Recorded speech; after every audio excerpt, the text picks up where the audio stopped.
George Bush believed in the institutions of government, which I think, too, is another reason why this moment to remember and to compare and contrast is so important, because our institutions are so under siege right now by the government itself. The big character of the man and the contrast with the small character we see today. What becomes undeniably obvious with every bio run about Bush 41 is that stark contrast between these two men. Donald Trump is 180 from who George H.W. Bush is. I was CIA director, a UN ambassador, ran the RNC, vice president, president, congressman, took courageous stands. He was a great man. This president that we have now is trying to unravel everything that he did and Obama did. These are the values. This is the kind of man I want my son to grow up to be.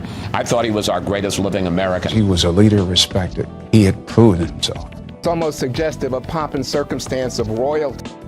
He was so very human. And for that reason, we can see God in his life. John McCain was one of those gifts of destiny.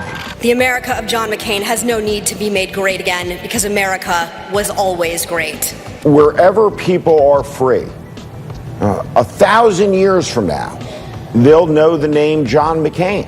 That John McCain's death has brought people together.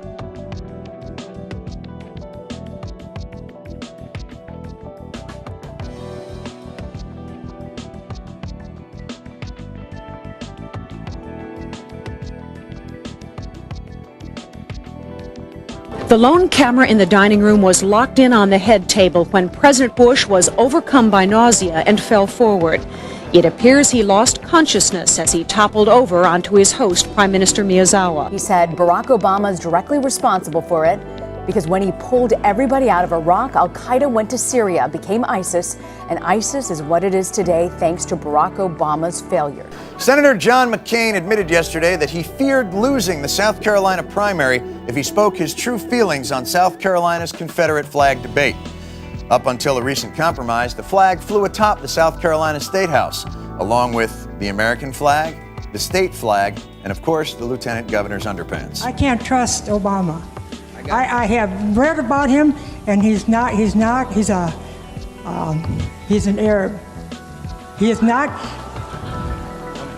No, ma'am. Donald Trump is 180 from who George H.W. Bush is. And that is why we celebrate George H.W. Bush's legacy.